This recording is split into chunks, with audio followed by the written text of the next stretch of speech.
ஒன்றும் சொல்லல. சரி, ஆரம்பிச்சிட வேண்டிய நேரம் ஆயிட்டு ரொம்ப.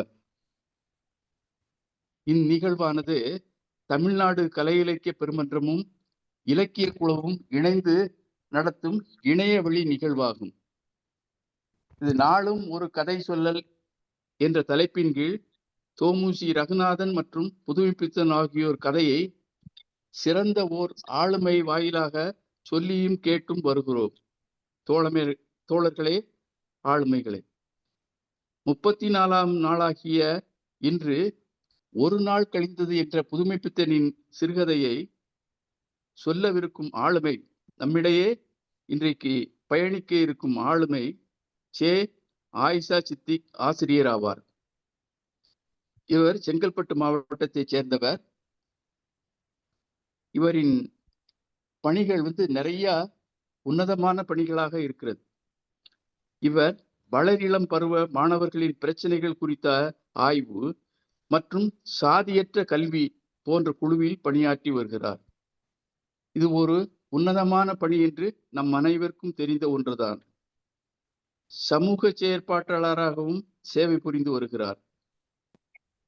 தேசிய குற்ற புலனாய்வு அமைப்பில், அதாவது NCIA, national crop insurance programme என்ற அமைப்பில் எஜுகேஷன் விங் கேட் ஆகவும் இருக்கிறார். அதாவது கல்வி பிரிவு தலைவராகவும் இருக்கிறார். இவர் உத்திரமேரூர் ஒன்றியத்தில் Tamil Nadu primary school teachers education, Tamil Nadu தொடக்கப்பள்ளி ஆசிரியர்கள் அமைப்பின் வட்டார துணைத் தலைவராகவும் இருக்கிறார். இப்படிப்பட்ட ஆளுமை இன்னும் தனிப்பட்ட ஆளுமையாக இருக்கிறார். அதாவது கவிஞராகவும் இருக்கிறார், கதை சொல்லியாகவும் இருக்கிறார், இன்னும் வளர்ந்து வரக்கூடிய எழுத்தாளராகவும் இருக்கிறார். இப்படி சிறந்த ஓர் ஆளுமை இன்று புதுமைப்பித்தனின் ஒரு நாள் கழிந்தது என்ற கதையை சொல்ல வருமாறு உங்கள் சார்பாக கேட்டு அமைகிறேன். திருமதி டீச்சர் ஆயிஷா சித்திக், வருக, கதை சொல்க.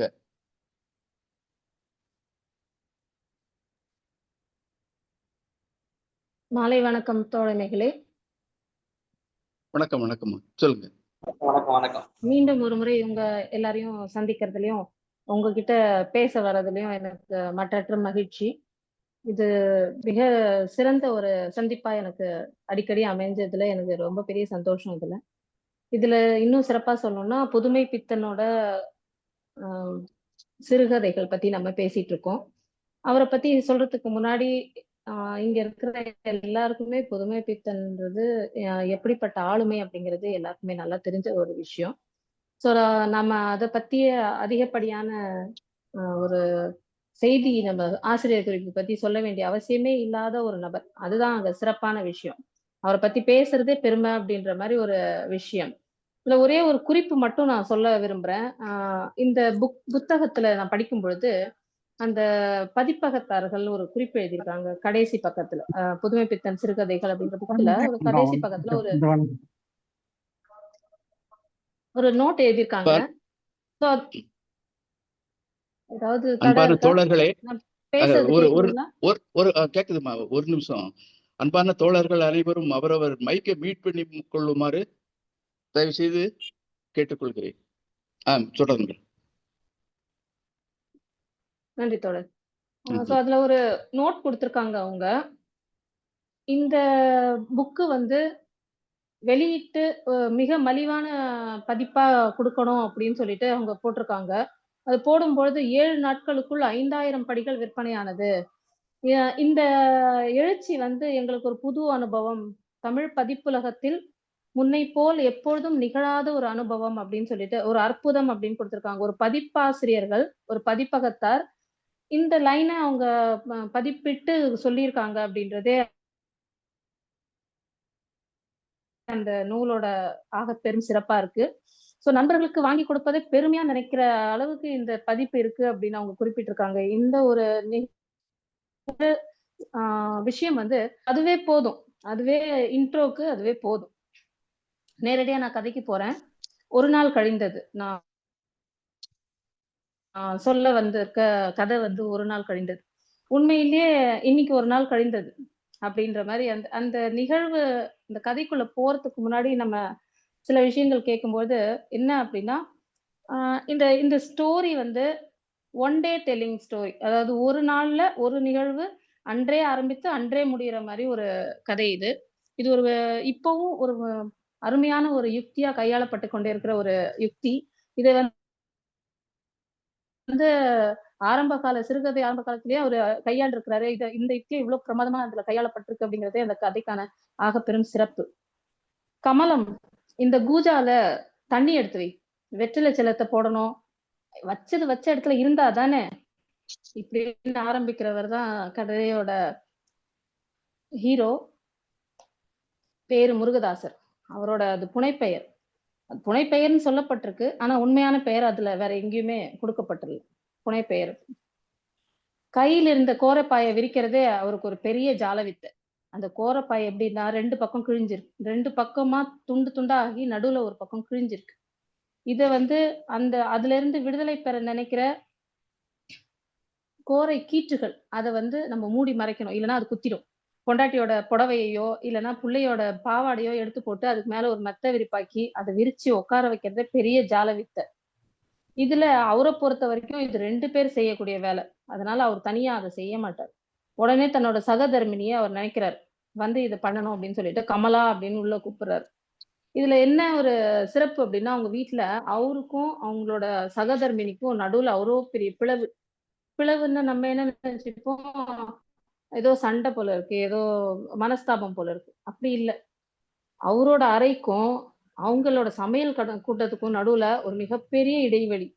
இப்படி எப்படி ஒரு வீடு இருக்கும் அப்படின்னு பார்த்தா, அவரு வீடு வாடகைக்குன்னு தேட போகும்பொழுது 2 அறைகள் கொண்ட வீடு வாடகைக்கு அப்படின்னு சொல்லிட்டு இந்த போர்டை பார்த்தாராம். அந்த போர்டை பார்த்துட்டு அவரோட பொருளாதார சலுகைக்கு ஏத்த மாதிரி இருக்கணும் அப்படின்னு சொல்லிட்டு, சரி இதுதான் நமக்கு ஈஸியான ஒரு வீடு அப்படின்னு சொல்லிட்டு எடுத்துக்கிட்டாராம். இதுல வீடோட அமைப்பு எப்படின்னா, அவரோட ஒரு ஒரு புழங்கக்கூடிய அறை, அதாவது விருந்தினர்கள் வந்தா உட்கார வைக்கிறதோ இல்ல படுக்கிறதோ இல்ல புழங்குற ஒரு அறைக்கும் சமையல் கூடம் அப்படின்னு சொல்லிட்டு சொல்ற இன்னொரு அறைக்கும் நடுவுல அவர் பிரயாணப்பட வேண்டியிருந்தது. ஒரு விறகு குமியல், அதை தாண்டி ஒரு பாத்திரம் விளக்குற அந்த தண்ணி எல்லாம் புழங்குற இடம், விளக்கு கொட்டில், அதை தாண்டி குழாயடி, இதை தாண்டி 3வது 4வது கட்டுகள் தாண்டி அந்த சமையலறை. அங்க போறதுக்குள்ள அவருக்கு ஒரு வழி, ஒரு பெரிய பிரயாணம் மாதிரி செய்யறாரு அவரு. போயிட்டு கமலம் கூப்பிடுறாரு. அதுல புகைக்கு நடுவுல இருந்து கமலம் எட்டி பாக்குறாங்க. என்ன வீடா லட்சணமா? விறகத்தான் பார்த்து வாங்கிட்டு வந்தீங்களா? உங்களுக்குன்ட்டு தண்ணி ஊத்தி கொடுப்பாங்களா விறக நினைச்சு? இந்த விறகு எரியிற சீரை பார்க்க வந்தியலாக்கும் அப்படின்ட்டு கமலம் உள்ள இருந்து பாராட்டு பத்திரம் வாசிக்கிறாங்க. தீப்பெட்டி எடுக்க வந்தேன், அதுக்குதான் வந்தேன், அது கொஞ்சம் குடு அப்படின்னு சொல்லிட்டு முருகதாசர் கேட்கிறாரு. குச்சியும் இல்லை கிச்சியும் இல்லை, அதுக்குதான் அந்த சின்ன குரங்க நான் கடைக்கு அனுப்பியிருக்கேன் அப்படின்னு சொல்லிட்டு சொல்றாங்க. அந்த இடத்துலயே அவங்க அது புரிஞ்சு போயிடுது நமக்கு அடுத்தது என்ன மாதிரி வரும் அப்படின்னு. நீங்க எண்ணெயை கூட நீங்க தான் விளக்கி தொடச்சி வச்சுக்கணும் அப்படின்னு சொல்லிடுறாங்க. குழந்தைய வெளியில அந்தியில போய் அனுப்பி வச்சிருக்கிறீங்க, கொஞ்சமாவது இருக்குதா உனக்கு, நான் வாங்கிட்டு வந்து தரமாட்டேனா அப்படின்னு அவரு கேட்கறது அதட்டுறதுக்குள்ள அடுத்த ஒரு பாசுபதாஸ்திரத்தை அவங்க கமலம் எழுதிடுறாங்க. செட்டியார் வந்துட்டு விட்டு போனாரு அப்படி. அவரு என்னத்துக்கு வந்தாரு? வந்தா வெறுங்கையை வீசிட்டு போக வேண்டியதுதான். எப்ப வந்தாரு? வெள்ளனுமே வந்தாரு. வரத்துக்கு ஒரு நேரங்காலம் கிடையாதா அவருக்கு? வாரத்துக்கு நேரம் இல்லைன்னா போறதுக்கும் ஒன்றும் கையில ஒன்றும் கொடுக்க முடியாது அப்படின்னு சொல்லிட்டு அவர் மனசுக்குள்ள நினைச்சுக்கிறாரு. என்கிட்ட இப்ப காசும் இல்லை துட்டும் இல்லை. அவங்க போய் ஒரு நல்லெண்ணெய் வாங்கிட்டு வர சொல்லி கேக்குறாங்க. அதுக்கு தான் இந்த அர்ச்சனை. இல்ல உங்ககிட்ட காசு இல்லைன்னா பரவாயில்ல, அந்த முளை வெட்டியில 3 ரூபாய் இருக்கு, அதை எடுத்துக்கிட்டு போய் நல்லெண்ணெய் வாங்கிட்டு வரோம் அப்படின்னு சொல்லிட்டு கமலம் சொல்லிடுறாங்க. இப்போ விளக்கு வைக்கிற நேரமா தான் உனக்கு என்ன கேட்குமா? ஏன் காலையில இருந்து என்ன பண்ணியாக்கும்? இந்த இருட்ட நேரத்துல எதுக்கு கேட்குற அப்படின்னு சொல்லிட்டு வழக்கம் போல வந்ததுக்கு ஒரு வேலையா அப்படின்னு சொல்லிட்டு முருகதாசர் அழுத்துக்கிறார். கமலம் சொல்றாங்க, சோம்பல் வந்தா சாத்திரமும் வரும் இல்லைங்களா அப்படின்னு சொல்லிட்டு அந்த வார்த்தையிலே நமக்கு அடுத்த வரி என்னதுன்னு புரிஞ்சிருது. சோம்பல் வந்தா சாத்திரமும் வரும். போய் வாங்கிட்டு வரலீங்களா? இப்பதான் வந்துட்டு அப்பளம் வித்துட்டு போறவன் கொடுத்துட்டு போனான். அப்பளக்கட்டு உங்களுக்கு பிடிக்குமே, அதுக்காக தான் எண்ணெய் கேட்டேன், போய் வாங்கி வரோம் அப்படின்ட்டு கமலம் சொல்றாங்க. அந்த ரூம்ல வந்துட்டு அவரோட அறைக்கு வராரு. அறைக்கு வரும்பொழுது அந்த புகையில இருந்தும் பேச்சுல இருந்தும் தப்பிச்சா போதும் அப்படின்னு சொல்லிட்டு அந்த அறைக்கு வந்துடுறாரு.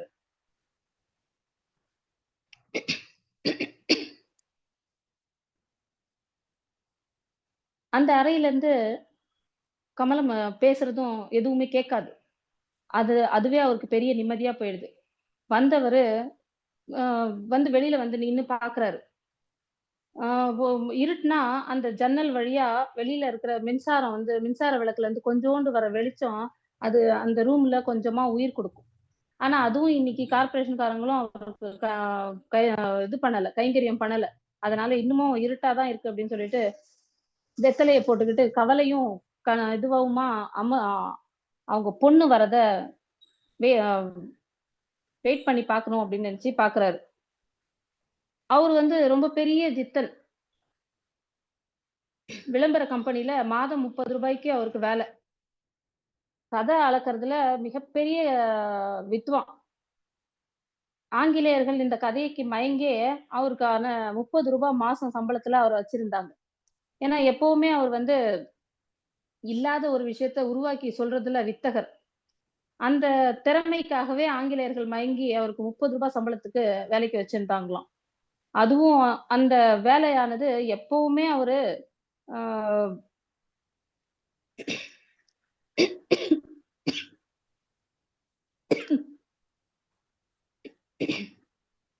மன்னிக்கணும்,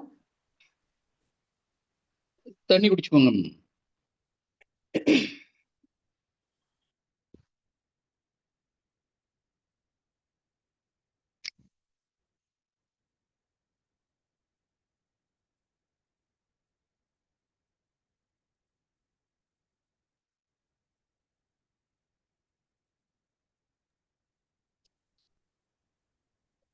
அந்த 30 ரூபாய் சம்பளத்துல அவர் இன்னும் சம்பளம் வரல. அதனால என்ன செய்யறதுன்னு கைய பிசைஞ்சிட்டு உட்கார்ந்துருக்கிறாரு. நண்பர்களை பார்த்தாருன்னா அவரு கதை எழுதுறதா அழக ஆரம்பிச்சுவாரு. அவரோட நண்பர்களோட வட்டாரம் வந்து அவரு சொல்ற எல்லா இம்சைகளையும் தாங்குற ஒரு நிவாரண சங்கமா அவருக்கு அமைஞ்சிருந்தது. அவர் சொல்ற எவ்வளவு கதைகளையும் திரும்பி திரும்பி சொன்னாலும் அதை கேட்டுக்கிட்டே அவங்க அமைதியா கேட்டுக்கிட்டு இருக்கிற அளவுக்கு அவங்க பொறுமையாசாலிகளா இருந்தாங்க. இவர் ஆரம்பிச்சாருன்னா நிறுத்தாம போயிட்டே இருக்கிறது தான் இவரோட வேலையா இருந்தது. இதுல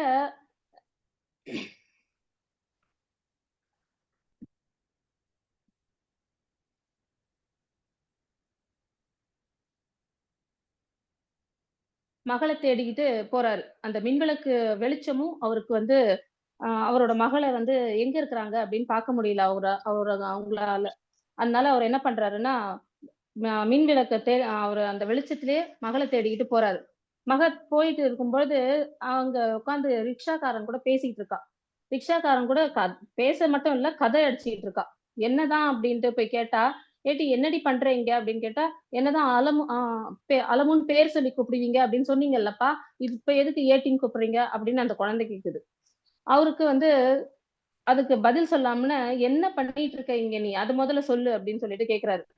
உடனே அந்த குழந்தை சொல்லுது, அந்த குழந்தைய பக்கத்துல இருந்த ரிக்ஷாக்காரர் சொல்றாரு, குழந்தை வந்து கூட்டும் போய் விட்டாதான் போவேன், ரிக்ஷால கூட்டும் போய் விட்டாதான் போவேன் அப்படின்ட்டு அடம் பிடிச்சிட்டு நிக்குது சாமி, நீங்க தான் சொல்லணும் அப்படின்னு சொல்றாங்க.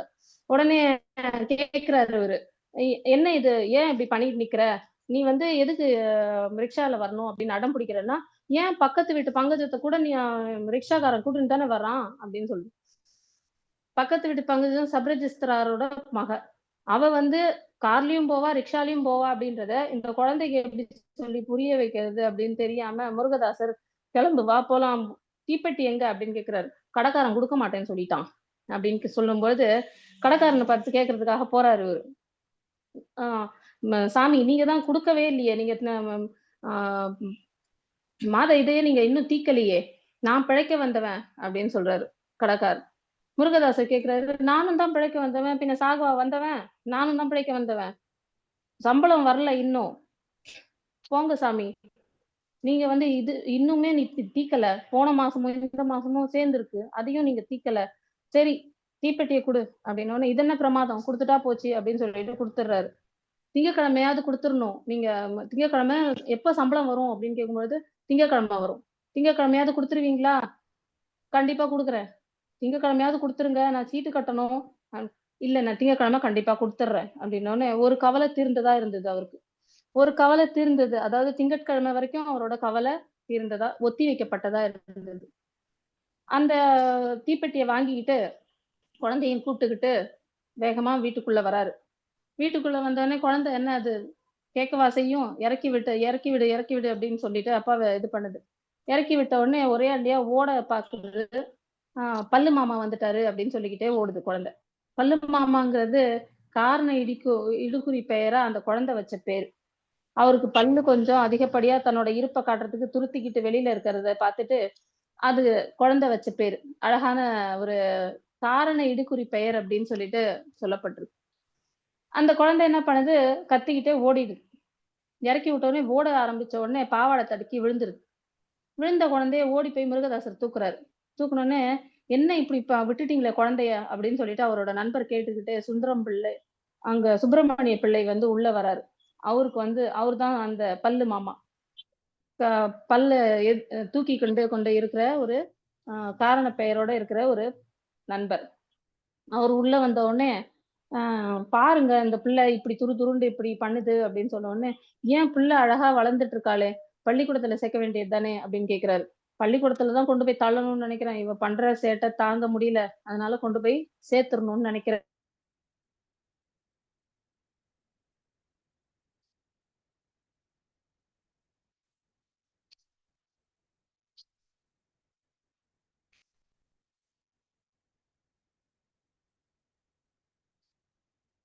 ஒரு இடத்துல போனா ஒரு அவனே இது பண்ணி வெட்டி வச்சுட்டு இருக்கிறவங்க சீட்டை கிழிச்சு விட்டுருவான். என்ன சொன்னான்னு தெரியல, ஏற்கனவே ஆர்டிஸ்ட் பத்தி ஏதோ சொல்லி அவரோட சீட்டு கொடுக்குற வரைக்கும் பண்ணி விட்டுட்டான். அவனை பத்தி நீங்க பேசாதீங்க. சுப்பிரமணிய பிள்ளை சொல்றாரு, இல்ல இல்ல, உன்னை பத்தி அவன் ரொம்பவே பெருமையா சொல்லிட்டு இருக்கான். ரொம்பவே எல்லார்கிட்டயும் வெள்ளைக்காரங்க கிட்ட எல்லாம் நீ உன்னோட திறமைய பத்தி அவன் பெருமையா இல்ல சொல்லிக்கிட்டு இருக்கான். நீ என்ன இப்படி சொல்ற அப்படின்னு கேட்டுக்கிட்டு இருக்கும் பொழுது அவர் சொல்றாரு, பேன் பார்த்தா பாக்குற மாதிரியும் ஆச்சு, காதா இருக்கிற மாதிரியும் ஆச்சு அப்படின்னு சொல்லிட்டு, அந்த மாதிரி ஆளு அவன். என்ன பேன் பார்த்தாலும் பார்க்கும், காதா அறுத்தாலும் அறுக்கும். அவன் அப்படிப்பட்ட ஆளு. நீங்க போய் அவனை போய் சொல்லிட்டு இருக்கீங்களே அப்படின்னு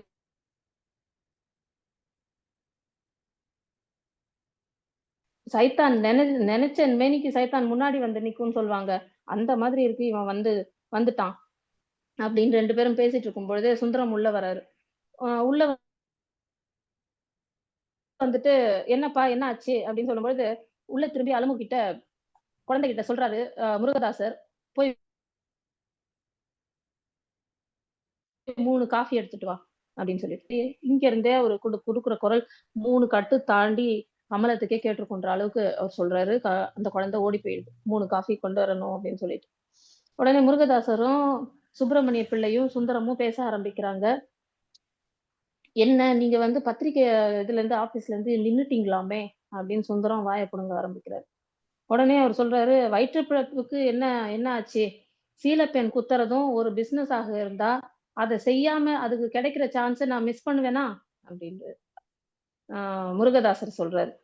அதனால பத்திரிக்கை விட்டா பத்திரிகைல இருந்திருந்தா எனக்கு காகிதம் வாங்குற செலவாது மிச்சம், அதனால எழுதாம போயிருவேனா, ஒரு பெரிய நாவலுக்கு பிளான் போட்டுட்டு இருக்கேன். அவரோட முருகதாசரோட லட்சியமே என்னவா இருந்தது, ஒரு பெரிய நாவல் எழுதி அது மூலமா பணம் பணம் காய்க்கிற மரமா அது மாறும் அப்படின்னு சொல்றதுதான் அவரோட எண்ணமா இருந்தது. அதுக்காகவே அவரு ரொம்ப முயற்சி பண்ணிட்டு இருந்தாரு. அதுல சொல்றாரு, பெரிய நாவலுக்கு ஒரு பிளான் போட்டு வச்சிருக்கேன், சென்ட்ரல் ஐடியா என்ன தெரியுமா உனக்கு அப்படின்னு ஆரம்பிக்கும் பொழுதே சுப்பிரமணிய பிள்ளை சுதாரிச்சுக்கிறாரு. இவரை விட்டா இவன் பேசிக்கிட்டே இருப்பான், இதவே சொல்லி நம்மள முடிச்சு வச்சிருவான், அதனால நம்ம பேச்ச மாத்திடலாம் அப்படின்னு சொல்லிட்டு அவர் பேச்ச மாத்தி விடுறாரு. குழந்தை வருது. அப்பா காஃபிய குடுத்து விட்டா அம்மா அப்படின்னு. கொண்டாடி அப்படின்னா, இல்ல சுடுது. நீயே வந்து எடுத்துக்கோ அப்படின்னு சொல்லிட்டு அந்த வாசல் பக்கமா நின்னுட்டு விளையாடிட்டு இருக்கா குழந்தை. அவரு போயிட்டு எடுத்துட்டு வரும்போது 3 டம்ளர் எடுத்துட்டு வராரு. எடுத்துட்டு வந்தோனே, "எனக்கு இல்லையா காப்பி?" அப்படின்னு சொல்லிட்டு குழந்தை கேக்குது. உடனே சுப்பிரமணிய பிள்ளை சொல்றாரு, "உனக்கு இல்லாததாடி நான் தரேன் வா. நம்ம 2 பேரும் சேர்ந்து குடிப்போம்" அப்படின்னு சொல்லிட்டு கூப்பிடுறாரு. ஒரு காஃபி டம்ளர் வந்து சுந்தரத்துக்கிட்ட குடுத்த உடனே அவர் வாங்கி மடக்கு மடக்குன்னு குடிச்சிட்டு ஏதோ ஆ மருந்து குடிக்கிற மாரி குடிச்சிட்டு, "காஃபி பிரமாதம்" அப்படின்னு ஒரு சர்டிபிகேட்டையும் குடுத்துட்டு வச்சிர்றாரு. சு சுப்பிரமணிய பிள்ளை காஃபி குடிக்கும்பொழுது, குழந்தை வந்து கேட்கிறா அப்படின்னு சொல்லிட்டு 2 இதுல போட்டு 2க்குமே பாதி அவளுக்கு ஆத்தி குடுத்து, அவ குடிக்கிறத பாத்துட்டு அதுக்கப்புறம் குடிக்க வராரு. நான்சென்ஸ் அப்படின்னு சொல்லிட்டு அந்த பாதி கப்ப வாங்கிட்டு, "நீ குடிச்சிட்டு போ" அப்படின்னு சொல்லிட்டு குழந்தைய மிரட்டி அனுப்புறாரு முருகதாசர். கையில அ சுந்தரம் வந்து கிளம்ப ஆரம்பிக்கிறாரு. "நேரமாச்சு, நான் கிளம்புறேன்" அப்படின்னு சொல்லிட்டு. "வெத்தலைய போட்டுக்கிட்டு போறது" அப்படின்னு சொன்னோனே, "இல்ல, இல்ல நான் கையில எடுத்துக்கிட்டேன். நான் போம்போது போட்டுக்கிறேன்" அப்படின்னு சொல்லிட்டு, "நான் கிளம்புறேன்" அப்படின்னு சொல்லிட்டு அவர் கிளம்பிடுறாரு. அவர் போவாரா அப்படின்னு வெயிட் பண்ணி காத்துட்டு இருந்த முருகதாசர் என்ன பண்றாருன்னா, உடனே சுப்பிரமணிய பிள்ளைகிட்ட, "ஏதாவது சேஞ்ச் இருந்தா குடுத்துட்டு போங்க கையில" அப்படின்னு கேட்கிறாரு. ஆ சேஞ்ச் எவ்வளோப்பா எவ்வளோ கேட்கிற? ஒரு 3 காசு ஒரு ரூ. 3 வேணும். அவ்வளோலாம் இல்ல அப்படின்னு அவரு தேடி தொலாவி எடுத்தா ஒரு எட்டனா இருந்தது அவரு கையில. எட்டனா தான் இருக்கு அப்படின்னா, சரி இப்படியே இப்போதைக்கு குடு அப்படின்னு சொல்லிட்டு அதையும் வாங்கி வச்சுக்கிறாரு. அப்புறம் அப்படின்னு சொல்லிட்டு முருகதாசர் ஆரம்பிக்கிறதுக்கு முன்னாடி சுந்தரம் பிள்ளைக்கு ஆ ஞானோதயம் வந்துருது. "எப்பா எனக்கு கொஞ்சம் வேலை இருக்கு. நான் கிளம்புறேன். நான் அப்புறம் வந்து உன்ன பார்க்குறேன்" அப்படின்னு சொல்லிட்டு அவரு கிளம்பி போயிர்றாரு. அவரு போயிட்ட பிறகு அந்த எட்டனாவ வச்சுக்கிட்டு பார்த்துக்கிட்டு உட்கார்ந்திருக்கிறாரு முருகதாஸ். அப்பதான் அவங்களோட சகதர்மிணி வேலையெல்லாம் முடிச்சுட்டு, கை அலம்பிட்டு வந்து உட்கார்றாங்க. உள்ள வந்து அப்பாடான்ட்டு காத்து வாங்கிட்டு கொஞ்சம் நிம்மதிப்பட்டு உட்காரணும் அப்படின்னு சொல்லிட்டு உட்கார்றாங்க. உட்கார்ந்த உடனே அந்த முருகதாசர் கையில இருந்த சில்லறைய பார்த்துட்டு, "என்ன காசு வச்சிருக்கீரு?" அப்படின்னு கேட்ட உடனே, "இல்ல கடைக்காரனுக்கு திங்கட்கிழமை குடுக்கணும்னு சொல்லியிருந்தேன். அது கடைக்காரனுக்கு குடுக்கலான்னு பார்த்தேன்" அப்படின்னு சொல்றா. அதெல்லாம் இருக்கட்டும். காப்பி பொடி தீந்துருச்சு. நீங்க போய் அத போய் வாங்கிட்டு வாங்க" அப்படிங்கிறாரு. அப்படின்னு கமலம் சொல்றா. நான் கடைக்காரனுக்கு குடுக்கணும்னு வச்சிருந்தேனே" அப்படின்னு. "நீங்க திங்கட்கிழமை தானே குடுக்குறேன்னு சொன்னீங்க. இன்னைக்கு போய் காஃபி பொடி இல்ல. அத போய் வாங்கிட்டு வாங்க" அப்படின்றா. "அப்ப திங்கட்கிழமைக்கு?" அப்படின்னு அவர் கேட்கிறாரு. திங்கட்கிழமை பார்த்துக்கும்" அப்படின்னு சொல்லிட்டு கமலம் சொல்ற ஒரு வார்த்தையோட இந்த கதை முடியுது. இந்த கதைய பார்த்தீங்கன்னா, நமக்கு ரொம்பவே சாதாரண கதை மாரி தோணும். ஆனா, எனக்கு வந்து என்ன ஒரு விஷயம் தோணுது அப்படின்னா, அவர் வந்து சாதாரணமா எந்த விஷயத்தையுமே சொல்லல. புதுமை பித்தன் எதையுமே சாதாரணமா சொல்லல. ஒரு கதை வந்து ஆ அதுல ரொம்ப பெரிய சஸ்பென்ஸும் இல்ல. ரொம்ப பெரிய நிகழ்வும் இல்ல. ஒரு நாள் ஒரு ஒரு சாதாரண ஒரு குடும்பஸ்தனோட ஒரு நாள்ல எப்படி நடக்குது அப்படின்றத அவரு சொல்லியிருக்கிறாரு அப்படின்னும் பொழுது, அது எப்படி அவ்ளோ சிறப்பான ஒரு கதையா இருக்கு. இப்போ சாயங்காலம் நான் ஒரு எழுத்தாளர் என்னோட குருநாதர் இருக்காரு. அவர்கிட்ட பேசிட்டு இருக்கும்போது, "நீங்க வாங்க" அப்படின்னு ப்ரோகிராம்க்கு சொல்லும்போது, "என்ன கதை சொல்ற?" அப்படின்னு கேட்டாரு. இந்த மாரி ஒரு நாள் கழிந்தது. "ஓ! அந்த அவரு பேரு என்ன? எழுத்தாளர் கதை. அதானே?" அப்படின்னு கேட்டாரு. நான் ரொம்ப ஆச்சரியப்பட்டு போனேன். எப்படி அவருக்கு இவ்ளோ ஞாபகம் இருக்கு? இந்த இந்த பேர் சொன்னோனே அந்த எழுத்தாளர் கதை அப்படின்ட்டு அவருக்கு ஞாபகம் வர அளவுக்கு இது எப்படி ரீச் ஆயிருக்கு அப்படின்னு பார்க்கும்பொழுது, புதுமை பித்தனோட ஒரு கதைகளையும் நான் படிக்கும்பொழுது, ஒரு விஷயம் மட்டும் தான் எனக்கு தோணிக்கிட்டே இருக்கும். ஏன்னா, அவரு அந்த கதைய சொல்லல. அவர் சாதாரணமா நம்ம பார்க்குற விதத்துல அவர் சொல்லல. அதுக்குள்ள ஏதோ ஒண்ணு இருக்கு. ஏதோ ஒரு விஷயத்த அடக்கி தான் அவர் அது சொல்லியிருக்கிறாரு. இதுல நெறைய ம ட்விஸ்ட் அண்ட் டர்ன்ஸ் அந்த நையாண்டிகள் அதிகமா இருக்கு. ஒரு கதையிலயும் நையாண்டிக்கு புகழ் பெற்றவர் தான் புதுமைப்பித்தன். இல்லன்னு இல்ல. ஒரு கதையிலயும் அது அவரோட எள்ளல் சுவை வந்து அதிகமாவே இருக்கு. ஆனா இதுல இன்னும் கொஞ்சம் சுவாரஸ்யம் எனக்கு ஒரு வார்த்தை படிக்கும்போதும் ரொம்ப சிரிப்பு வந்தது. இது மோனோ மித் அப்படின்னு சொல்ற ஒரு கதை அம்சம். ஹீரோஸ் ஜர்னி அப்படின்னு மாரி சொல்ற ஒரு மேற்கத்திய ஒரு கதை பாணி இது. ஒரு நிகழ்வ ஒரே நாள்ல முடிக்கிறது. இதுல என்ன சுவாரஸ்யங்கள் எங்கெங்க இருக்கு அப்படின்னு படிக்கும் பொழுது, இந்த சகதர்மிணிக்கும் அவருக்கும் இடையிலே ஒரு நிரந்தர பிளவு அப்படின்னு ஒரு வரி வரும். அவரோட இடத்துக்கும், இவங்களோட அடுக்கலைக்கும் இருக்கிற தூரம். அவரு தூரத்தை மட்டும் சொல்லல. அப்ப இருந்த சமூகத்துல இருந்து, அந்த அடுக்கலையில இருந்து அந்த பெண்கள் வர முடியாத ஒரு தூரத்துல இருக்கிறாங்க அப்படின்ற ஒரு சூழலையும் சேர்த்து தான் சொல்றாரு. இந்த பிளவுன்றது ஒரு கொட்டேஷன்ல குடுத்திருக்கு. இந்த பிளவுங்கிறது தூரத்த அவரு அந்த இடத்தோட அளவ சொல்லல. அந்த சமூகத்துல அந்த அ வரவேற்பறைக்கு அந்த பெண் வர்றதுக்கான தூரம் ரொம்ப அதிகம். அங்கருந்து அவர் வரவே முடியறதில்ல அப்படின்றதையும் அவரு அழகா அங்க குறிப்பிட்டுர்றாரு. சில விஷயங்கள எனக்கு புரிஞ்ச விதத்துல மட்டும் தான் இத நானு சொல்லிட்டு வரேன். அதே மாதிரி சோம்பல் தந்த சோம்பல் வந்தா சாத்திரமும் வரும். அப்போ சாத்திரம்ங்கிறது பெரிய இதுவா சொல்லப்பட்டிருக்க விஷயம் வந்து, எல்லாருக்கும் எப்படின்னா, ஒரு சோம்பல் வந்தா சாத்திரம் வருமா? இப்ப நான் எழுந்து போக்கூடாது அப்படின்னு நினைச்சேன்னா, அதுக்கு நான் ஒரு 4 காரணம் சொல்லுவேன். அதுவே சாத்திரமாயிடும். அப்ப சாஸ்திரங்களையும் அவர் என்ன பண்றாருன்னா, எவ்வளவு அழகா நையாண்டி பண்ணணுமோ, அந்த ஒரு லைன்ல அவர் நையாண்டி பண்ணிறாரு. அடுத்து புதுமைப்பித்தனோட ஒரு கதைகள்லயும் நீங்க நல்லா கவனிச்சீங்கன்னா, முதல்ல இருந்து சொல்லப்பட்டு அந்த கதை போக்குல பாதியிலேயே 2வது, 3வது இதுலயே கதையோட லாஸ்ட் அடி நாதம் வந்து ஒரு லைன்ல குறிப்பிடப்பட்டிருக்கு. எல்லா கதையிலயும் இது வந்து ஒரு நான் படிச்சுட்டு வர வரைக்கும் இத ரிசர்ச் பார்த்திருக்கும்போது அது வருது. ஒரே லைன்ல கடைசியில அந்த கதையோட ஃபினிஷிங்க முடிச்சிடுறாரு. ஒரு 2, 3 பேஜ்லயே வருது. ஒரு கவலை தீர்ந்தது. அதாவது திங்கட்கிழமை வரை. அந்த கடைக்காரங்கிட்ட காசு குடுத்து இது பண்ணிட்டு சொல்லிட்டு வர்றாரு இல்லையா? அப்போ அந்த ஒரு லைன் சொல்லப்பட்டிருக்கு பாருங்க. ஒரு கவலை தீர்ந்தது திங்கட்கிழமை வரை. அவ்வளவுதான் அந்த ஸ்டோரியே. அந்த ஸ்டோரியோட எண்டே அவர் அந்த கதையில நடுவுல சொல்லிர்றாரு. ஆனா அத நம்ம புடைச்சு முடிச்சு அந்த ஸ்டோரிய வரும்பொழுது, ஓ! அதுதானே சொல்றாரு அவரு அப்படின்னு நமக்கு அந்த லிங்க் தோணும். எல்லா கதையிலயும் இந்த மாரி ஒரு லைன் வருது. அவர் குடுத்திருக்கிறது it's really phenomenal touch of writer.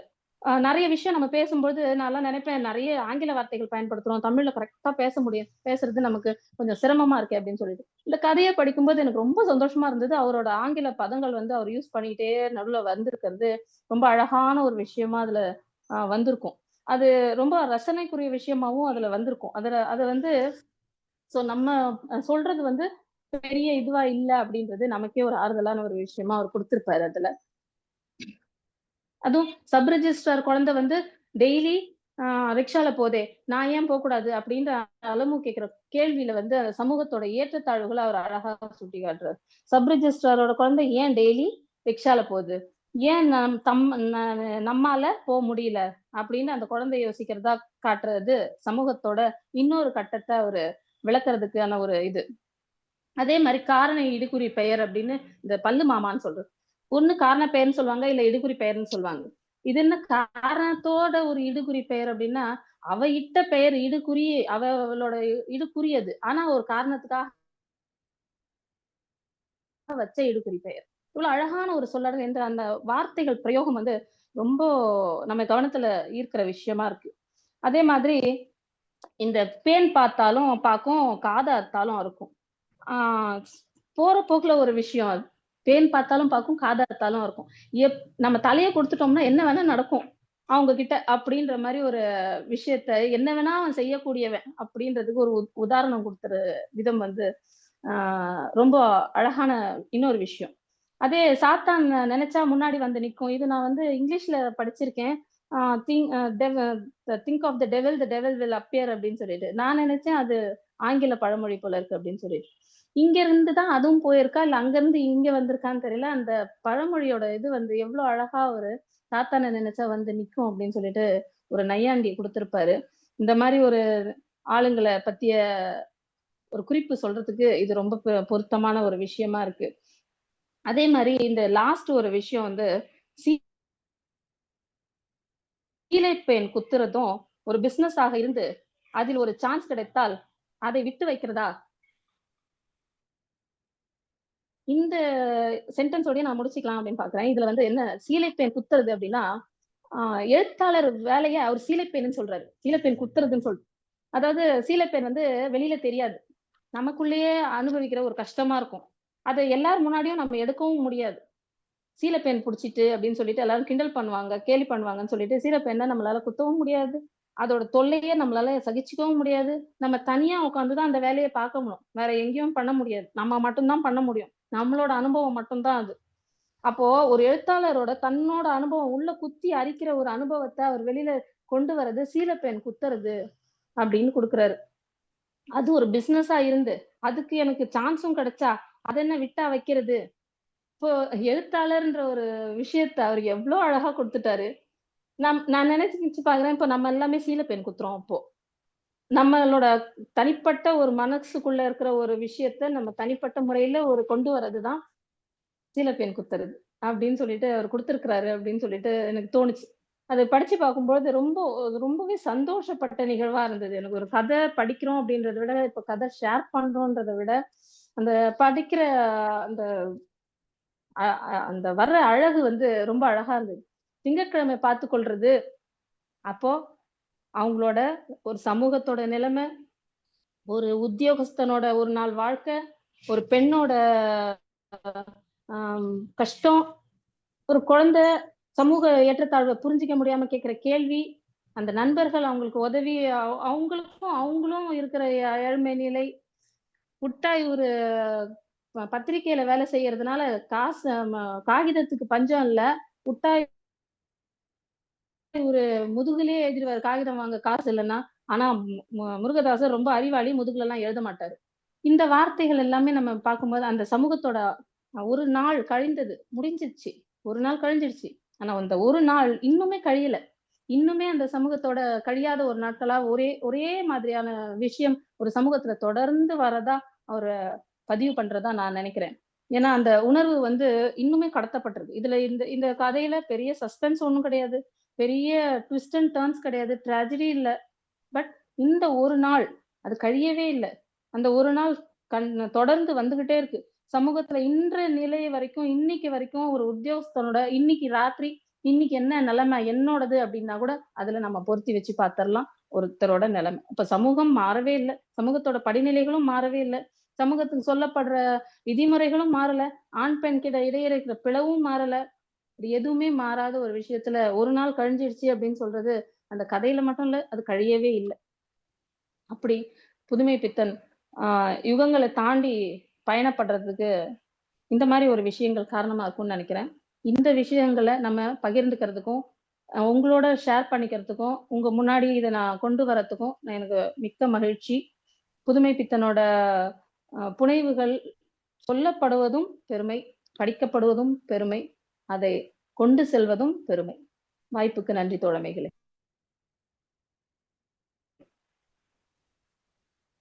நீங்க இன்னைக்கு கதை சொன்னத அருமை என்று ஒற்றை சொல்லில் முடித்து விட முடியாது. ரொம்ப, அதாவது இந்த கதைய குறும்படம் ஆக்கணும்னா எப்படி காட்சிப்படுத்திருப்பாங்களோ அத மாதிரி எங்க எல்லா கேட்டவங்க மனக்கண் முன்னாடி காட்சிப்படுத்தி விட்டீர்கள். பாத்திரங்கள் பேசக்கூடியதை குரலால் நடித்தீர்கள். முதல்ல வந்து முன்னுரை மாதிரி பதிப்பகத்தார் சொன்னதை சொன்னீங்க. அப்புறம் இந்த கதையினுடைய உத்தியை சொன்னீங்க. அப்புறம் கதையை சொல்லி முடிச்சுட்டு ஒருத்தர்கிட்ட இந்த கதை தலைப்பை சொன்னதும் அந்த பாத்திரத்தை அவர் சொன்னார், பாத்திர பெயரை சொன்னார் அப்படின்னு சொல்லும் போது அந்த கதாசிரியர் பெயர் தானே அப்படின்னு கேட்டாரு அப்படின்னு சொன்னீங்க. அதெல்லாம் ரொம்ப முத்தாய்ப்பாக இருந்தது, ரொம்ப சிறப்பு. இன்றைய நீங்க கதை சொன்ன விதம் ரொம்ப சிறப்பாக உன்னதமாக அமைந்தது. உங்களுக்கு தமிழ்நாடு கலை இலக்கிய பெருமன்றம் நெஞ்சார்ந்த நன்றிகளையும் பாராட்டுகளையும் வாழ்த்துக்களையும் தெரிவித்துக் கொள்கிறது. அடுத்து இந்த கதை குறித்தான பின்னூட்டம்.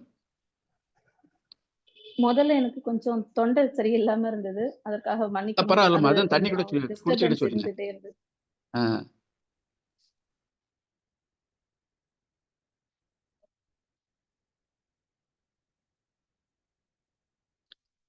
அரச்சொல்லியமா இருக்கீங்களா?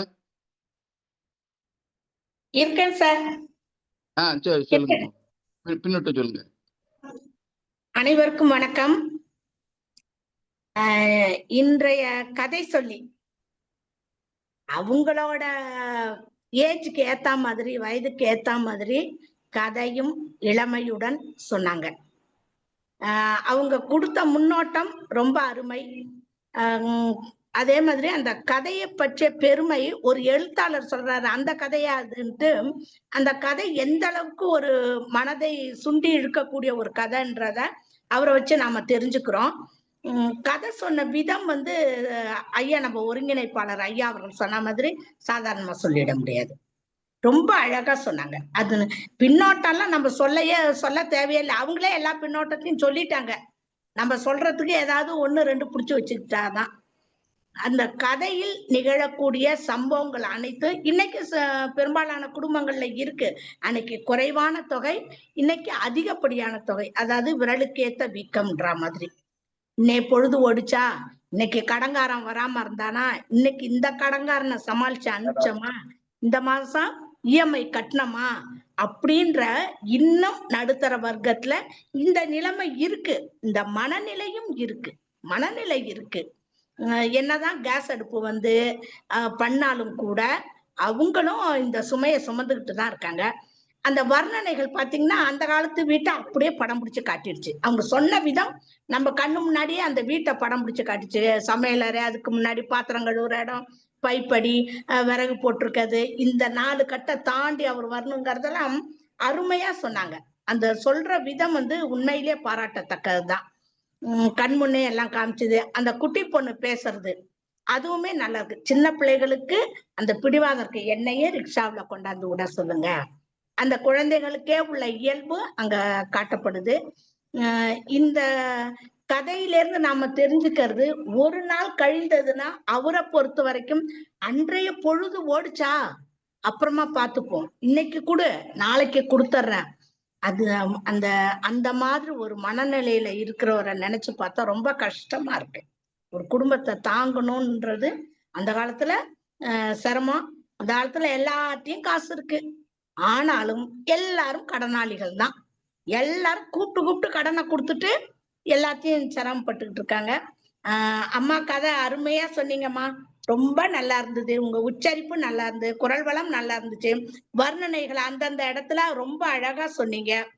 ரொம்ப பிடிச்சிருந்து. எந்த ஒரு இதையும் நீங்க நீக்கல. அதோட எல்லாத்துக்கும் பின்னோட்டம் வேற கொடுத்தீங்களா. உண்மையிலே உங்களுக்கு வாழ்த்துக்கள், பாராட்டுக்கள்.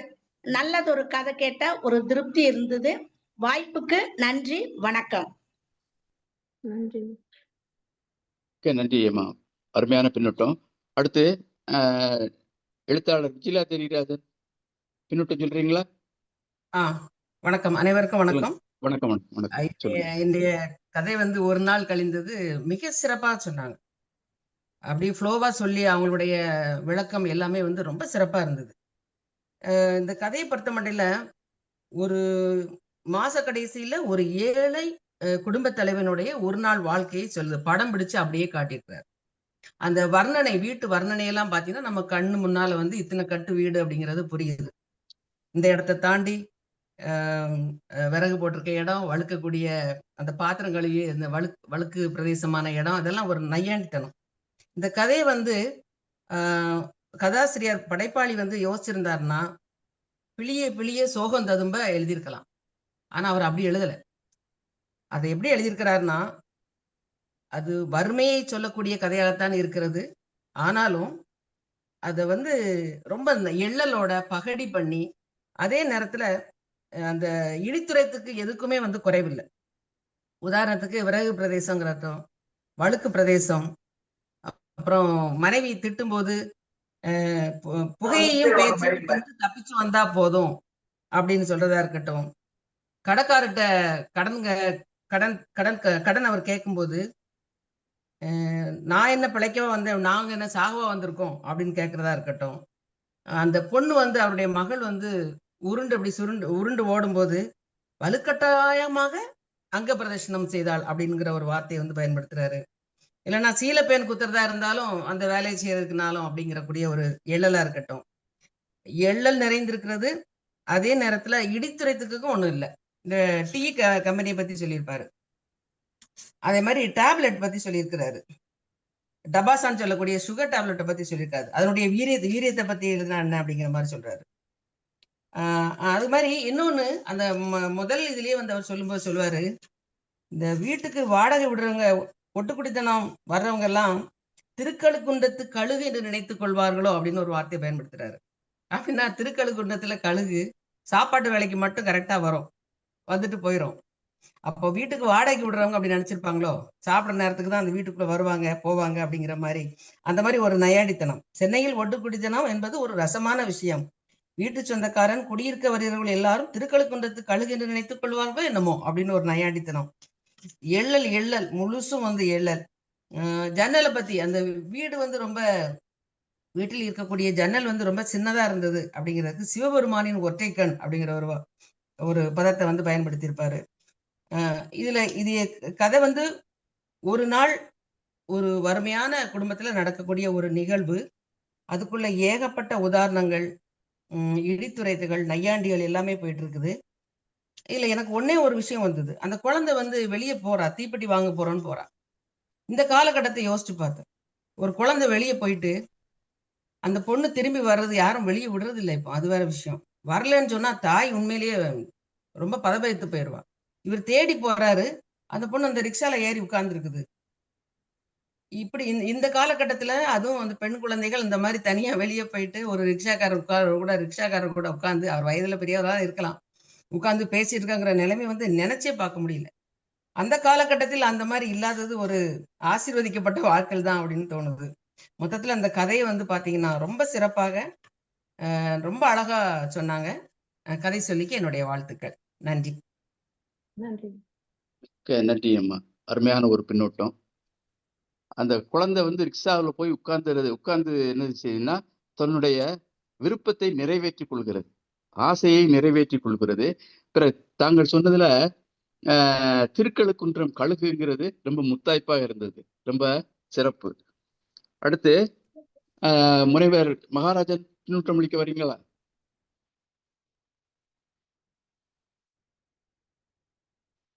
இருக்கீங்களே முனைவர் மகாராஜன்? ஐயா வணக்கம் வணக்கம் வணக்கம். வணக்கம் வணக்கம், சொல்லுங்க.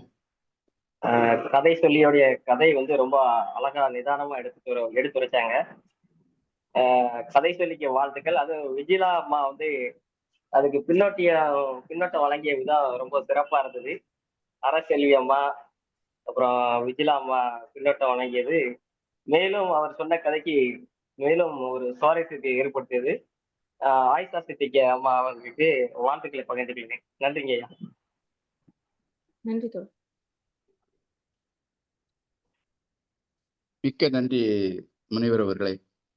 அடுத்து செங்கை ஆக்கி இருக்கீங்க, ரொம்ப நாள் கழிச்சு இன்னைக்கு வந்திருக்கீங்க, எதுவும் பின்னூட்டம் அளிக்கிறீங்களா? வணக்கம், நான் கேக்குதாண்ணா? வணக்கம் வணக்கம், கேக்குது, சொல்லுங்க. மகிழ்ச்சி அண்ணா, நீண்ட நாட்களுக்கு பிறகு மகிழ்ச்சி. வாங்க வாங்க. ஆயிஷா இன்னைக்கு அழைச்சாங்க. இன்னைக்கு எனக்கு வந்து ஒரு காலகட்டமா என்னால முடியல வர்றதுக்கு. தோழர் சங்கர் நாராயணன் சொல்லி பார்த்தாச்சு, ஆனா எந்த சூழல் முடியல. இன்னைக்கு நான் கொஞ்சம் வாய்ப்பு இருந்தது, அதெல்லாம் வந்துட்டேன். ரொம்ப மகிழ்ச்சியா இருந்தது. நம்முடைய பொதுச் செயலாளர் ஆரம் அவர்களுக்கு முதற்கண் நன்றியை தெரிவித்துக் கொள்கிறேன். ஏன்னா இலக்கியங்கள் படைப்பாளிகளை எல்லாம் வந்து அவர்களுடைய நினைவுகள் மறந்து போகாமல் இருப்பதற்காக இன்றைய சமுதாயத்தை எடுத்து இன்றைக்கு கையாள்வது என்பது ஒரு பெரிய மாபெரும் சாதனையாக கருதுகிறேன். அவருக்கு மிக்க நன்றியை தெரிவித்துக் கொண்டு, இன்னைக்கு சிறப்பாக கதை சொன்ன தோழர் ஆயிஷா சித்திக் அவர்களுக்கு மிக்க பாராட்டுக்கள், நன்றி. அந்த கதை படிப்பது என்பது ஒரு மிக சுலபம். ஆனால் படித்த கதையை நாம் உணர்ந்தவாறு சொல்வது என்பதுதான் மிக சிரமம். அதை சிறப்பாக சொன்னாங்க அவங்க. அதுவும் கொஞ்சம் கூட சிரிப்பெல்லாம் சொன்னாங்க, நகைச்சுவையெல்லாம் சொன்னாங்க. நானே எங்க சிரிப்பாங்கன்னு பார்த்தேன். ஆனா அந்த சீலப்பேனு குத்துறது, அதுக்கப்புறம் அந்த குழந்தை இடுகுறியாக்க பெயர்ல கூப்பிடுறது, காரண பெயர்ல இதெல்லாம் சொல்லும்போது கொஞ்சம் சிரிப்பாங்கன்னு நினைச்சேன். ஆனா சிரிக்காமல் நகைச்சுவை சொல்லுவதுதான் நகைச்சுவையாளருடைய சிறப்பு. அது அருமையா சொன்னாங்க. அடுத்து இந்த இதுல வந்து அந்த வீட்டை வர்ணிக்கும் போதெல்லாம் சகோதரி அந்த விஜிலா அவங்க சொன்ன மாதிரி தோழர், அந்த வீட்டினுடைய சூழல், அந்த காலத்து வீடு, எப்ப அந்த வீட்டுக்குள்ளே இருக்கிறது ஒரு 15 அடினா அதுக்குள்ள இத்தனை அறைகள் இருக்கும், இத்தனை ஸ்டெப் இருக்கும். அந்த கவிஞன் சொன்ன மாதிரி அடுப்பறைக்குள்ளும் படுக்கை அறைக்கும் ஓடி ஓடி ரன் குவித்தாள் என்று சொல்வார் ஒரு கவிஞர். அந்த மாதிரி ஒரு வீட்டுக்குள்ள ஒரு பொண்ணு இந்த அந்த அந்த இடத்தை எப்படி தாண்டி தாண்டி கடந்து கடந்து போக வேண்டியிருக்கின்றது ரொம்ப அழகா அந்த அந்த ஒரு ஒரு சாதாரண நடுநிலையா இருக்கின்ற ஒரு அரசு ஊழியர், ஒரு கடைநிலை ஊழியருடைய வீடு எந்த நிலைமையில் இருக்குஎன்பதை அருமையா சுட்டி காட்டினாங்க. அதுக்கப்புறம் வந்து இந்த சோம்பல் வந்தால் சாத்திரம் என்பது வந்து ஒரு இயல்பான ஒரு ஒரு ஒரு தத்துவம், அது சாக்குன்னு சொல்லுவாங்க பாருங்க. ஏதாவது ஒன்று சோம்பல் வந்தால் ஒரு சாக்கு சொல்லி ஆகணும், அது வந்து இயல்பான விஷயம். அந்த மாதிரி அந்த பெண் பார்த்தாலும் பார்ப்பாங்க, காதை கடிச்சாலும் கடிப்பாங்கன்னுவாங்க. ஆனால் இவர் வந்து காதை அறுத்தாலும் அறுப்பாங்கன்னு சொல்லுவாங்க. அது வந்து நடைமுறையில் இருக்கிற அந்த பழக்கத்தை ரொம்ப சிறப்பான இடத்துல கையாண்டிருக்கிறாங்க. அந்த சிலப்பெண் குத்துவது என்பது ஒரு எழுத்தாளன் தனக்கு இருக்கின்ற அரிப்பை வெளியே சொல்லணும், சிந்திக்க சொல்றதுக்கு முயற்சி பண்ணணும், சொல்லாம இருக்க முடியாது, அது சொல்லி ஆகணும். ஆக அந்த மாதிரி இருக்கு. அதுக்கான ஒரு காரணத்தை வந்து அதை சிரமப்படாம அது அது என்ன என்ன நினைச்சுக்குவாங்களோ அப்படின்னு சொல்லாம அந்த ஓமையை கையாண்டிருப்பது அவருடைய கதை சொல்லி புதுமைப்பித்தன் அவருடைய ஒரு சிறப்பு அப்படின்னு தான் சொல்லணும். அதுக்கப்புறம் திருக்கழுக்குன்றம் கழுகுன்னு சொன்னாங்க. அதாவது கரெக்டா நான் கூட பார்த்துருக்கேன். திருக்குன்றத்தில் 12 மணிக்கு சரியா ஐயர் வந்து கையில அந்த சாதம் உருண்டி வச்சு நீட்டினார்னா அது வந்து சாப்பிட்றத நான் பார்த்துருக்கேன். ஆனா என்ன இப்போன்னு சொன்னா இப்போ அந்த கழுகுலாம் வர்றதில்லை. ஆனா கழுகுகள் வராங்களோ வருதோ இல்லையோ, ஆனா வீட்டு வாடகைக்காரங்க சரியா வந்துடுறாங்க கழுகு மாதிரி என்பதை அருமையா சொல்லி அந்த நடைமுறையை சொன்ன கதாசிரியர். அந்த கதா சொல்லுகின்ற பொழுது அவருடைய வார்த்தைகள் எல்லாம் தொடர் ஜீவா சொல்கிற மாதிரி படைப்பாளி என்ன நினைக்கிறாரோ அதை அப்படியே படிக்கிறவன் மனதில் இறக்கி வைக்க வேண்டும் என்ற ஒரு மைய கருத்தை உள்வாங்கி நம்முடைய ஆயிஷா அவர்கள் சிறப்பான கதையை சொன்னாங்க. சகோதரி அரைச்சொல்லி சொன்னது போல, தோழர் நம்ம விஜிலா அவர்கள் சொன்னது போல மிக சிறப்பான ஒரு பின்னூட்டம். தோழருக்கு மிக்க நன்றி. வாய்ப்பு தந்த மிக்க நன்றியை தெரிவித்துக் கொள்கிறேன். நன்றி, வணக்கம். மிக்க நன்றி தோழமே. அடுத்து யாராவது பின்னூட்டம் சொல்றீங்களா? அல்லது நிறைவு பகுதி போயிடலாம். தோழர் வணக்கம். வணக்கம். டிஎஸ்என் தோழர் சொல்லுங்க. சொல்லாமா? சொல்லுங்க. கதை மிக அழகாக நம்முடைய செங்கை மாவட்டத்தினுடைய எங்களுடைய தோழர் அருமையாக சொன்னாரு. அதாவது அறச்செல்வி அம்மாவோ இல்லை விஜயா அம்மாவோ சொன்ன மாதிரி பின்னூட்டங்களை அவரே கொடுத்து விட்டார். அவர் செங்கை தோழர் சொன்னாரு, அதிகமாக அவர் சிரிக்கலைன்னாரு. ஆனா அவர் கதை படிப்பதில் நான் மகிழ்ச்சி அடைந்தேன், அதை சொல்றதுலையும் மகிழ்ச்சி அடைந்தேன். அந்த கதையை சொல்லும் போதும் முக மலர்ச்சியுடன் தான் அந்த உரை, அவருடைய கதை சொல்லும் போது பூராகவே ஒரு முக மலர்ச்சியோடு தான் சொன்னதாக தெரிகிறது. அதே மாதிரி கடைசியில முத்தாய்ப்பாக முடிக்கும் போதும் அந்த கதையை படிப்பதும் பெருமை, அதை சொல்வதும் பெருமை. நான் இங்கு சொல்லியது எனக்கு மிக பெருமைங்கிறத நம்ம நெஞ்ச தொடக்கூடிய அளவுல சொன்னாரு.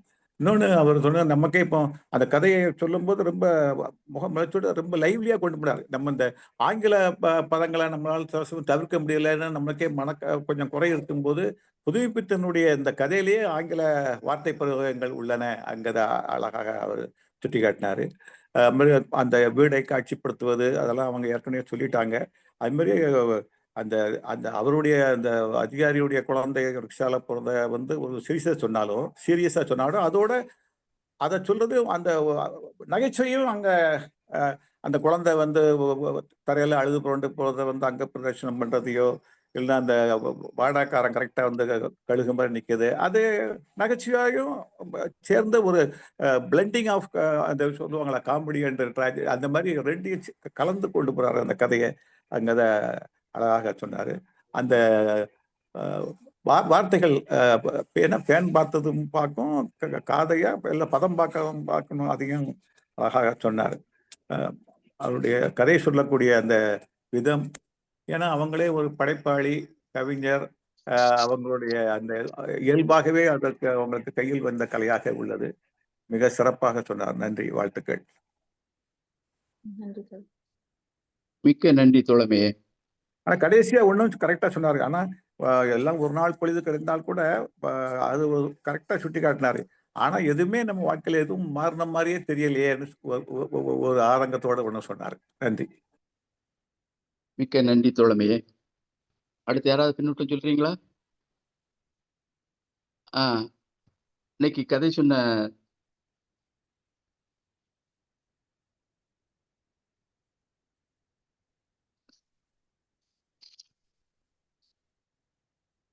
ஆயிஷா சித்திக், நீங்க ஏதாவது சொல்ல விரும்புறீங்களா? சொல்லுங்க. இந்த கதையில அந்த குழந்தை ஒரு ஓடி போய் விழுந்துக்கும் போது ஓடி போய் ஒரு தூக்குவார், என்னமோ ஆயிடுச்சோ அப்படின்னு சொல்லிட்டு. எழுந்து நின்னுட்டு தோளுக்கு மேல 90 தொடச்சி பார்த்தா ஒண்ணுமில்ல அப்படின்னு பாடிட்டு போகும். அந்த அந்த லைனை நான் ரொம்ப நேரம் படிச்சுட்டே இருந்தேன். தோளுக்கு மேல 90 தொடச்சி பார்த்தா ஒண்ணுமில்ல. அந்த முழு கதையோட சாரமும் அந்த குழந்தை சொன்னதாவோ அப்படி தோணுது. இப்போ இருக்கிற வாழ்க்கையும் சொன்னதாவும் ஒரு தீர்க்க தரிசனமா அந்த குழந்தை வாயில இருந்து அந்த வார்த்தைய எழுத்தாளர் கொடுத்திருக்கிறாரு அப்படின்றது தான் தோணுது. தொடச்சி பார்த்தா ஒண்ணுமே இல்ல. நிஜமாவே அந்த கதையில ஒண்ணும் இல்ல. ஆனா எடுத்து பார்த்தா 90 இருக்கு. ஒரு வார்த்தையும் நமக்கு ஒரு வாழ்வியலை கொடுக்குது. ஒரு உதாரணங்களும் ஒரு விஷயத்த நமக்கு ஞாபகப்படுத்துது. எழுத்தாளர் அப்படின்னா எப்படி எழுதணும், எப்படி இருக்கணும் அப்படின்னா, நம்ம எப்ப படிச்சாலும், யார் படிச்சாலும் அந்த ஒரு வார்த்தை நமக்கு ஏதாவது ஒரு விஷயத்த ஞாபகப்படுத்தி விட்டு போயிடுச்சுன்னா, அப்படிதான் எழுத்தாளர்கள் வாழுறாங்க அப்படின்னு நான் நம்புறேன். அந்த விதத்துல புதுமை பித்தனோட ரொம்ப அழகான ஒரு கதைய உங்ககிட்ட எல்லார்கிட்டயும் பகிர்ந்துகிட்டதுல ரொம்ப சந்தோஷம். வாய்ப்பு அளித்த கலை இலக்கிய பெருமன்றத்திற்கு மிக்க நன்றி. மிக்க நன்றி. அருமை. அதாவது பின்னூட்டம் சொன்ன அனைத்து தோழமைகளுக்கும் மிக்க நன்றி. நன்றி. பின்னூட்டம் அளிப்பவர்கள் சொல்லாததையும் நீங்கள் நிறைவு பகுதியில் சொல்லி விளக்கி உள்ளது ரொம்ப முத்தாய்ப்பாக இருந்தது. ரொம்ப அருமை. உங்களுக்கு நன்றிகளை தெரிவித்துக் கொள்கிறோம். அடுத்து நிறைவாக தமிழ்நாடு கலை இலக்கிய பெருமன்ற பொதுச் செயலாளர் அவர்களை வணங்கி வரவேற்கிறேன். மருத்துவர் ஐயா இருக்கீங்களா? தோழர்களுக்கு வணக்கம். இன்னைக்கு இடைப்பெயர் ஆயிஷாமா வந்து கதை கேக்குதா? கேக்குது சொல்லுங்க. கேக்குது. இன்னைக்கு வந்து ஒரு நாள் கழிந்ததுன்றது புதுமை பித்தனுடைய ஒரு மிக ஆகச்சிறந்த கதைகள்ல இது ஒண்ணு. ஒரு எழுத்தாளனுடைய ஒரு நாள் பொழுது எவ்வளவு கஷ்டமா கழியுன்றதுதான். ஆயிஷா அம்மா வந்து ரொம்ப அருமையா சொன்னாங்க. அவங்க ஒவ்வொரு காட்சியும் அது எப்படி இருக்கு, அவர் என்ன நோக்கத்தோடு எழுதினார், இதெல்லாமே ஏற்கனவே சொன்ன மாதிரி அவங்க அத கமெண்ட்ல கூட சொல்லியிருந்தாங்க. இது வந்து ரொம்ப சோகமா தான் சொல்லியிருந்திருக்கணும். ஆனா ஒரு எள்ளல் ஒரு இதோடயே போய்கிட்டு இருக்கோம். அந்த கோரப்பாயை விரிக்கும் போது கூட இவ்வளவு நாள் உழைச்சி இது பண்ணது பென்ஷன் கொடுக்காம 2 பாகம் ஆகி அப்புறம் கீழே மட்டும் ஒட்டிக்கிட்டு இருக்க மாதிரி பாயில சில குச்சி மட்டும் மேல விடுதலை அடைஞ்ச மேல குத்தும். அப்படி எதுவும் குத்தாம இருக்கிறதுக்கு சேலையை விரிக்கிறது அப்படின்னு ஒவ்வொரு காட்சியும் அவரு சொல்றது. அந்த ஒண்டி குடித்தனம் இந்த எல்லாமே பிறகு கடன் வர்றது ஆனா அந்த பொண்ணுக்கு உள்ள அந்த அம்மா வந்து எப்படி விறக வாங்கிட்டு வந்திருக்கீங்க, உங்களுக்கு தண்ணியில முக்கி கொடுத்தானா, ஏன் இப்படி வந்து மாட்டீங்க அப்படின்றது. அப்புறம் இவர் ஒரு காரணம் சொல்றப்ப நல்லெண்ணெய் வாங்கிட்டு வரலையான்னு சொல்றப்ப சோம்பல் வந்துட்டா சாஸ்திரம் அப்படின்ற இதையும் ரொம்ப இயல்பா ஒவ்வொருத்தரும் அந்த பாத்திரத்துல ரொம்ப அருமையா இருக்கும். அவருடைய மனைவியும் மிகச்சிறந்தவங்க தான், அவருடைய குழந்தையும் மிகச்சிறந்த ஏட்டின்னு கூப்பிடுவாரு. நீதான் அலம்மான் தானே கூப்பிடுன்னு சொன்ன, இனிமே நீ ஏன் ஏட்டின்னு கூப்பிடுற அப்படின்னு அவ அப்பா கேட்கும். ஒரு ரிக்ஷாக்காரன்ட்ட ஒரு தர்க்கம் பண்ணிக்கிட்டு இருக்கும். ஏன் அந்த ஏத்த வீட்டு குழந்தை பங்கஜத்தை மட்டும் நீ ரிக்ஷால கூட்டு போற, அப்ப என்னையும் கூட்டு போ. அந்த ஒரு குழந்தைகளிடம் உள்ள ஒரு நேர்மையான கேள்விகள், இயல்பான கேள்விகளை அது உள்ள வைக்கும். அது போலயே இந்த பின்னாடி வர அந்த எல்லா இடங்கள்லயுமே அந்த குழந்தை வந்து மிக புத்திசாலித்தனமான ஒரு குழந்தையா இருக்கக்கூடியதை பார்க்கிறோம். அப்புறம் அந்த ஒரு எழுத்தாளனுக்குள்ள சிக்கல் என்ன, அந்த சுந்தரம்ன்ற ஒருத்தன் வர்றது, அவன் எப்படி ஒரு இடத்துக்கு வந்தா சிக்கல் உண்டு பண்ணிடுறான். அதே நேரத்துல இந்த எழுத்தாளர்கள் வந்து அவங்களுடைய லட்சியத்தை யாரை பார்த்தாலும் சொல்லிக்கிட்டே இருக்கிறது. அந்த பத்திரிகை ஆபீஸ்ல இருந்து இவர் வெளியே வந்துட்டார். பத்திரிகை இருக்கும் போதாவது ஏதோ நினைச்சது எழுது பேப்பர் அது கிடைக்கும். இப்ப பேப்பரும் கிடைக்காது. காசு கொடுத்து வாங்கினா தான் உண்டு, இல்லைன்னா முதுகுல எழுதிக்கணும்பாரு. ஆனா இவர் எழுதுறது இல்லை ஏன் அப்படின்னு சொல்லுவார். அப்புறம் அந்த சிவனுடைய ஆயுதத்தை சொல்லுவார், பதாவஸ்துரம் அப்படின்றது. அது சிவன் மிகப்பெரிய ஆயுதம். அதுக்கு முன்னாடி ஒரு விரதம் எல்லாம் கடுமையா இருக்கணும். அதெல்லாம் அது ஒரு கேஷுவலா போற போக்குல தொட்டுட்டு அப்படியே அடிச்சுட்டு போறது. இதுதான் புதுமைப்பித்தனோட சிறப்பு. ஒவ்வொரு இடங்கள்லயும் ரசிக்கும்படியான பல காட்சிகளை அடுக்கி கொண்டே போறார். அந்த சுப்பிரமணிய பிள்ளை இது சொல்றாரு, இவரு நாவலை பத்தி பேச ஆரம்பிச்சுட்டா திருப்பி அதே அந்த புராணத்தை சொல்லிடுவாருன்ட்டு திருப்பி எப்படியா ஓடி போயிடணும்னு நினைக்கிறாரு. அப்புறம் அவர்ட்டையும் காசு சேர்க்கிறது, அந்த கடைக்காரன் இது எல்லாம் சேர்த்து இந்த 8 வந்தா கூட இன்னும் அந்த கடைக்காரனுக்கு தான் கொடுக்க வேண்டியதா இருக்கு. அதுல ஒரு மனைவிட்ட எப்படி இருக்கு, காபி இல்ல, நீங்க வாங்கிட்டு வந்துருங்க ஒண்ணு. இப்ப இந்த ஒரு நாளோட பொழுது இது ஒரு பெரிய உள்ள ஏதோ ஒரு முடிச்சு அவிக்கிறது அந்த மாதிரிலாம் எதுவுமே கிடையாது. ஒரு இயல்பான ஒரு எழுத்தாளனுடைய ஒரு நாள் காலை பொழுதுன்னு கூட இது சொல்லிட முடியாது. மாலை மங்கிய வேலையில இருந்து ஒரு இது வரைக்கும் தான். ஒரு இது 6 to 7, 7:30 வரைக்கும் கூட வச்சுக்கலாம். ஒரு 1.5 மணி நேரத்துக்குள்ள அவன் பாடுற பாடெல்லாம் மிக தெளிவாக அவனை என்னென்ன கஷ்டமெல்லாம் அவனுக்கு இருக்குது அப்படின்றத அந்த சிம்மாசனம் சொல்லுவார். அந்த கோரப்பாய் அவனுக்குள்ளே சிம்மாசனம் அதான். அதுல அந்த அரிக்கேன் விளக்குல உள்ள மண்ணெண்ணெய் பஞ்சத்தையும் சொல்லுவார். அப்ப இந்த தெருக்கு விளக்கு முனிசிபல் கார்பரேஷன் உள்ள விளக்கு சிவனோட நெற்றிக்கண் ஒத்தைக்கண் மாதிரி இதுல உள்ள வரும் அப்படின்றதையும் ரொம்ப, அதாவது ஒரு ஒரு நாள் பொழுது ஒரு 1.5 மணி நேரத்தை சொல்றது மூலமா அவன் எவ்வளவு துயரங்களோட வாழ்றான் ஒரு எழுத்தாளன்றவன். அந்த 1937 நினைக்கிறேன். அது அநேகமா பொங்கல் மலர்ல வெளியே வந்ததா இருக்கலாம். 15/1/1907 வந்திருக்கு. அப்போ ஒரு பொங்கல் சிறப்பு மலருக்காக வெளியே வந்த கதையாக இது இருக்கும். அதுல ஒரு எழுத்தாளனுடைய பாடு எப்படி இருக்கு அப்படின்னு மிக தத்துவமாக இந்த மனிதர்கள் எல்லாம் இங்க வந்தவங்க எல்லாமே ரொம்ப அறிவாளிகளாகும். அந்த குழந்தையும் அறிவாளிதான், அந்த மனைவியும் அறிவாளிதான், அந்த சுப்பிரமணியம் பிள்ளையும் அறிவாளிதான். சுந்தரம் ஒரு எல்லாத்தையும் கோர்த்து விட்டு வேலையை விட்டு நீக்க ஒரு தந்தக்காரனாக அவனை சித்தரிக்கிறார். இப்படி எல்லாத்தோட பாடையும் ஒரு 1.5 மணி நேரத்துல ஒரு எழுத்தாளனுடைய பாடுகளை மிக அருமையா சொல்லியிருக்கார். இது மிக புகழ்பெற்ற கதை. ஒரு எழுத்தாளன் எவ்வளவு பெரிய சிரமங்களை சந்திக்கிறான் எழுத்தை மட்டுமே நம்பி இருந்தால். அவன் இன்னைக்குள்ள பண உலகத்துல சரித்திர புருஷர்களை படைக்கக்கூடிய அவன் லிப்டன் டீக்கும் கோகோ காப்பிக்கும் அந்த மெழுகுவர்த்திக்கும் கதை எழுதக்கூடிய இல்ல அந்த மான்மீக ஒரு வார்த்தை சொல்லுவார்.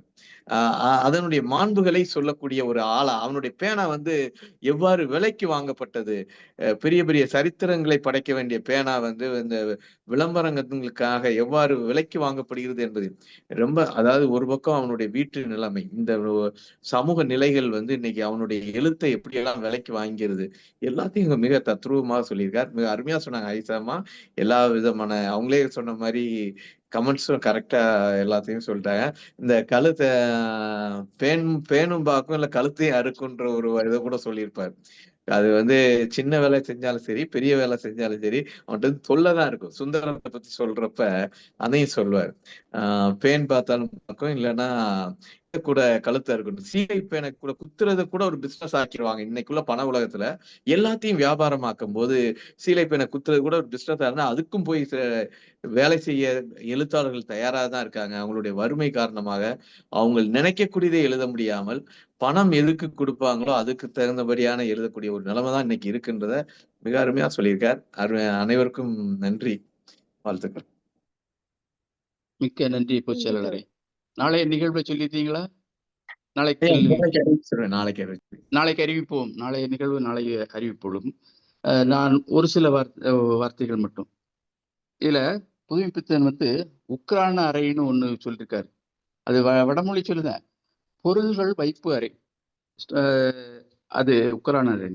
பிறகு அந்த முருகதாஸுக்கும் கமலாவும் இருப்பிடம் ரொம்ப தூரம் அப்படின்னு சொல்றது பிளவு அப்படின்னுங்கிறது. அவரு இல்லத்துக்குள்ள உள்ள தூரத்தை வச்சு பிளவுன்னு சொல்லியிருக்காரா, அவங்க உள்ளத்துக்குள்ள வச்சு பிளவுன்னு சொல்லியிருக்காரான்னு தெரியல. பிளவு அப்படின்னு ஒரு வார்த்தையை கையாளுறாரு. அடுத்து காப்பி. இப்ப முருகதாசர், அந்த அவர் மகா சுப்பிரமணிய பிள்ளை 3 பேர் இருக்காங்க. 2 காப்பி வருது. எல்லா வீட்டுகள்லையும் என்ன நடக்கும்? வீட்டுல உள்ளவங்க தான் பகிர்ந்துக்கிடுவாங்க, வீட்டுல உள்ளவங்க. ஆனா இங்க வந்து விருந்தாளு பகிர்ந்து கொடுக்கிறாரு. அந்த சுப்பிரமணிய பிள்ளை, அந்த பல்லு தாத்தாங்கிறது அந்த அந்த பிள்ளைக்கு பகிர்ந்து கொடுக்கிறாரு. அது வந்து இவருடைய இந்த முருகதாசருடைய வறுமையை விடாப்பிடியா பிடிச்சுக்கிட்டாரு. அந்த காப்பியை விடாப்பிடியா பிடிச்சுக்கிட்டாரு அப்படிங்கிறது இதுல வந்து பிறகு இந்த சப்ரிஸ்டாவி குடும்பத்தில் இல்லத்தில் சுவைப்பேச்சு, முருகதாசர் இல்லத்தில் பெருமூச்சு அப்படின்னு சொல்லலாம். இன்னும் வாலி சொன்னது ஒண்ணு, ஒரு மீனவர்கள் வாழ்க்கையை வச்சு ஒரு நாள் போவார், ஒரு நாள் வருவார், ஒவ்வொரு நாளும் துயரம். இந்த ஒரு நாள் கடந்துட்டு ஆனா 365 நாளும் அவங்க முருகதாசர் கமலா வீட்டுல இதே பாடுதேன் என்பதை மிக அழகாக புதுமைப்பித்தன் அந்த எழுத்து ஆளுமைங்கிறது இதுதான். இந்த மாதிரி எழுத்தாளர்களிடம் இந்த எழுத்து ஆளுமையை பார்க்க முடியுது. மிகவும் நிறைவாக இன்றைய நிகழ்வு நடந்து இருக்கிறது. எல்லோருக்கும் நன்றி சொல்லி நிகழ்வை நிறைவு